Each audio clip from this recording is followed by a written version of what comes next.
স্পষ্টকৈ কথা ক'ব বিচাৰোঁ আপোনালোকক। যোৱাকালি পাইছিলোঁ কল্পনা ৰাজবংশী বাইদেউৰ এটা ভিডিঅ'।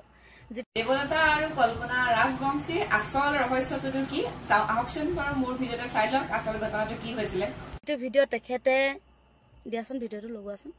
তেখেতে এনেকুৱা ধৰণে মোক কথাখিনি ক'লে, যিখিনি কথাই মোক বহুত বেয়াকৈ আঘাত দিলে। কিয়নো মই আনক কোনোদিনেই সমালোচনা নকৰোঁ, কেতিয়াও কৰা নাই আৰু কোনো দিনেই নকৰোঁ। তাতোতকৈ ডাঙৰ কথা, তেওঁলোকে আমাৰ ঘৰলৈ, আমাৰ যেতিয়া প্ৰথম ঘৰটো টিং লগাইছোঁ সেইদিনাখন মনোজ ভাই আৰু জোনমণি, কস্তুৰী, লগতে কল্পনা বাইদেউ আৰু তেখেতৰ ভায়েক সম্বন্ধীয় এজন দাদা, তেওঁলোক গৈছিলে। আৰু তেওঁ মোক কৈছে যে দেৱলতাৰ ঘৰত মানুহ গ'লে মদ খুৱায়, সেয়া এটা কথা আজি উল্লেখ কৰিছে। আৰু তেওঁলোকে মোক মানে পাছিঘাট পাৰ হৈ ফোন কৰিছে, মনোজে ফোন কৰিলে যে দেৱ আমি এনেকৈ তেনেকৈ আহিছোঁ তোমালোকৰ ঘৰলৈ। মই একদম সুখী, আহক। আৰু হয় এটা কথা, আমাৰ ঘৰত মানে তেতিয়া যিহেতু টিংখিনি লগাইছোঁ, আমাৰ তেওঁলোকক ভালকৈ বহিব দিবলৈও উপায় নাছিলে। মই জুইকুৰা জ্বলাই কাষতে তাতে পীৰা পাৰি দিলোঁ আৰু তেওঁলোকক সুধিলোঁ ভাত মানে বলেনে ব্ৰইলাৰ এটা কিনি আনি থৈছে তেওঁলোকে খাব বুলি। তাৰপিছত আমি ভাত নাখাওঁ, তোমাক অসুবিধা দিবলৈ বেয়া লাগিলে, কষ্ট দিবলৈ, সেয়েহে আমি ভাত খাই আহিছোঁ আৰু তুমি নালাগে দিয়া তাৰপাছত বনাবৰ কাৰণে। তাৰপৰা মই কি কৰিলোঁ, আপোনাৰ চাহ দিলোঁ। চাহ দিয়াৰ পাছতে সুধিলোঁ আপোনালোকে সাজপানী খাবনে, যিহেতু আমাৰ টিং লগোৱা হ'ব বুলি মই সাজপানী বনাই ৰাখিছিলোঁ। আৰু ভাল শুভ দিন এটাত আপোনালোকে ভগৱান হৈ আহিছে আমাৰ ঘৰলৈ। তেওঁলোকক ইমান ধুনীয়াকৈ সন্মান কৰিছোঁ, যেনেকৈ সেৱা ভক্তি কৰিব লাগে, যেনেকৈ ব্যৱহাৰ কৰিব লাগে, তেওঁলোকক ইমান মৰমত আমাৰ ঘৰখনত মই ৰাখিছোঁ। হয়তো তেওঁলোকে নিজেই অনুমান কৰিছে নে নাই কৰা নাজানো। তাৰ পাছতে আজি বহুত দিনেই হ'ল আৰু 3টামান বজাত নে 2টামান বজাত এনেকুৱা সময়ত আহি পাইছিলে। ঠাণ্ডা দিনৰ কথা, 2 ঘণ্টামান আছে, তাৰপাছত তেওঁলোকে যাব ওলাইছে। আৰু মই সেইদিনাখন নগাঁৱত যোনদিনাখনৰ পৰা আহিছোঁ, নগাঁৱত অহাৰ পাছত মানে মোৰ কমেণ্ট বক্সটো খুলিব নোৱাৰা অৱস্থা। ইমান মানুহে অশান্তি কৰিছে সেইকেইদিন। বাইৰৰ বেমাৰ, তই নগাঁৱত ইটো ঘৰত খাইছহি, সিটো ঘৰত খাই ফুৰিছ, ইটো ঘৰত খাই ফুৰিছ। কিন্তু তাৰে আৰু কিছুমানে আকৌ অশ্লীল মানে যিবোৰ কমেণ্ট দিয়ে যে, সেইখিনিও কিন্তু নগাঁৱৰ কেইটামান দেই, সেইখিনি নহয় কেইটামান একদম অশ্লীলতাৰ কমেণ্টেৰে মানে এই যে হেৰিবোৰ দিয়ে, ইমজিবোৰ দিয়ে, বেঙেনা পৰ্যন্ত মানে ইমজি দিছে। মই চাইছোঁ তেওঁলোক মানে নগাঁৱৰ ওলাইছে। তাৰ 4-5 দিনমানৰ পাছত আৰু মই বাহঁতৰ ঘৰত, যেতিয়া মোৰ বাই ভিনদেউৰ ঘৰত আছিলোঁ, তেতিয়া মই এটা ভিডিঅ' প্ৰস্তুত কৰিছিলোঁ যে নগাঁৱৰ, দেচোন পাপা মোবাইলটো, নগাঁৱৰ থকা দেখি এছামে মোক হিংসাত জ্বলি পকি মৰিছে। নগাঁৱত থকা এছামে বুলি তাত মই মানে ভিডিঅ'টো প্ৰস্তুত কৰিছিলোঁ। তাত মই নগাঁৱৰ মানুহসকল বুলি কোনোদিনাই কোৱা নাই। কিয় ক'ম আপোনালোকে এটা কথা কওকচোন। মনে প্ৰাণে নগাঁৱৰ মানুহখিনিক ভাল পাইছোঁ। যোৱা বছৰ গৰম বন্ধত গৈছোঁ, এইবছৰ গৰম বন্ধত গৈছোঁ। আৰু বাইৰ লগত যিহেতু এটা ধুনীয়া সম্পৰ্ক আমাৰ গঢ় লৈ উঠিলে, লগতে নগাঁৱৰ প্ৰত্যেকটো ভিডিঅ'তে কওঁ যে নগাঁৱৰ মানুহবোৰ বহুত আপোন, বহুত হেঁপাহৰ, বহুত মৰম কৰে। তাৰপিছত তেখেতে যিটো ভিডিঅ' প্ৰস্তুত কৰিলে যোৱাকালি, মই যোৱাকালি দেখিছোঁ, ওলোৱাচোন পাবা ভিডিঅ'টো। তেখেতে ইমান মানে ইটিকিং কৰিছে দেৱলতা কি কয় বোলে ভেদাইলতা। এটা কথা আপোনালোকে জনাওকচোন, যিগৰাকী মানুহে আমাৰ ঘৰত খাই আহিছে, তেওঁক মই মৰম কৰিছোঁ, তেওঁক মই ইমান ধুনীয়া শুশ্ৰূষা আৰু ব্যৱহাৰ কৰিছোঁ, তেওঁতো মোক এটা কথা ক'ব পাৰিলে হয় যে দেৱলতা তুমি কিয় তেনেকৈ ভিডিঅ' প্ৰস্তুত কৰিছা, নগাঁৱৰ কোনোবা মানুহে তোমাক বেয়া পাইছে নেকি? কোন মানুহে তোমাক বেয়া পাইছে জনাবাচোন। আমাৰতো নগাঁৱৰ মানুহ তেনেকুৱা নহয়। তেখেতেতো তেনেকুৱাকৈ ভিডিঅ'টো প্ৰস্তুত কৰা নাই। তেখেতে ইমান ইটিকিং কৰিছে, লগতে বিহাৰী চাউল। হয়তো ক'ত অসমৰ চুকে কাণে বিহাৰী চাউলৰ খেতি কৰে নাজানো, কিন্তু আমাৰ শদিয়াত তাহানি দিন ধৰি আহু আৰু বিহাৰী ধানৰ খেতি কৰে, আৰু মই বিহাৰী ধানৰ খেতি কৰোঁ। তেওঁলোকক মই তেতিয়া দেখাইছিলোঁ যে বাইদেউ এয়া হৈছে আমাৰ বিহাৰী ধান। আৰু তেখেতে কালি যিটো ইটিকিং কৰিছে বিহাৰী চাউল নাই নহয় বুলি।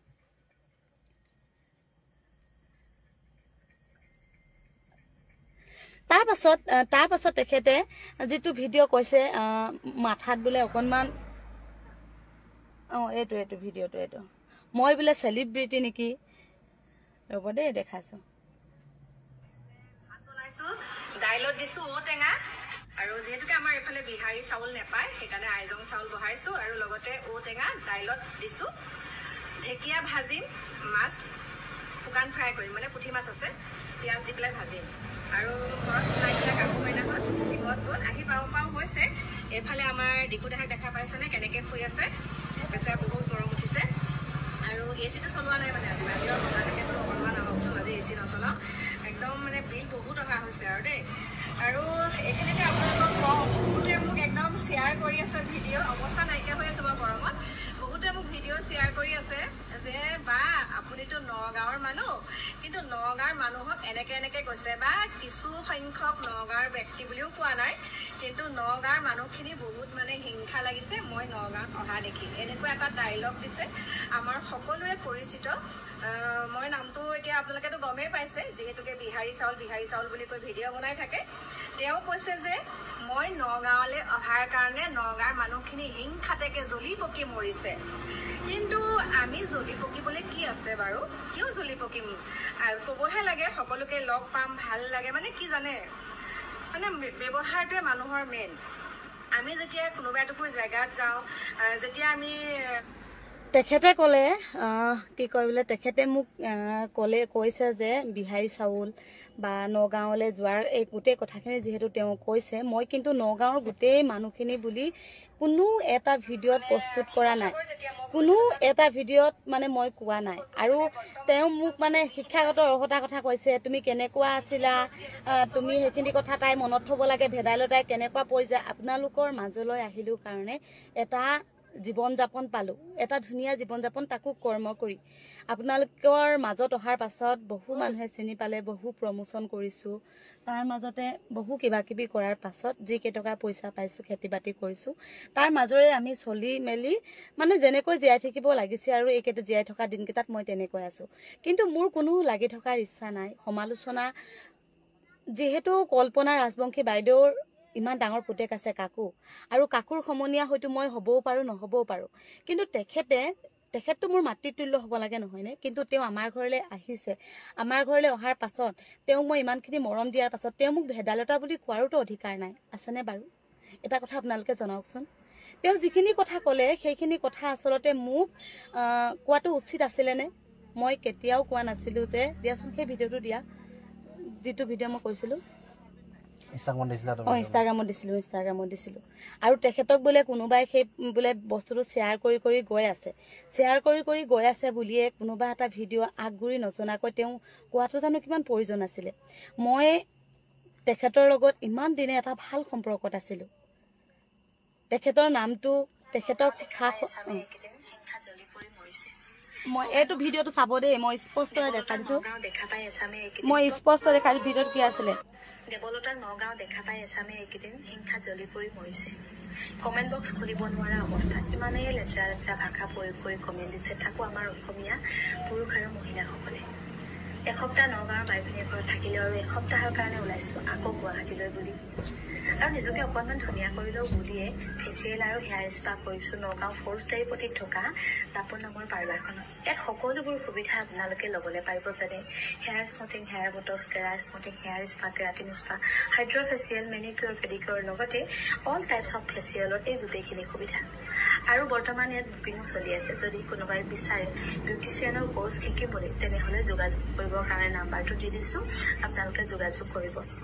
দেখি বাৰু ধুনীয়া লাগিছেনে শেষত বায়ু আহি পালে আৰু এনেকৈ যদি অকণমান সদায় ধুনীয়া হৈ থাকো নহয় মনবোৰে সঁচাই খুব বেছি ভাল লাগিব শেষত বহুত ধন্যবাদ তেওঁলোকক ইমান ধুনীয়া ব্যৱহাৰ দিয়াৰ বাবে আজিলৈ ইমান দেৱলতাক নগাঁও দেখা পাই এছামে এইকেইদিন হিংসাত জ্বলি পৰি মৰিছে দেৱলতাক নগাঁও দেখা পাই এছামে এইকেইদিন হিংসাত জ্বলি পুৰি মৰিছে বুলি দিছিলো দেৱলতাক নগাঁৱৰ মানুহবোৰে দেখা পাই হিংসাত জ্বলি পকি মৰিছে বুলিও মই সেই ভিডিঅ'টো প্ৰস্তুত কৰা নাছিলো নাজানো কিয় কল্পনা ৰাজবংশী বাইদেউৰ ইমান মানে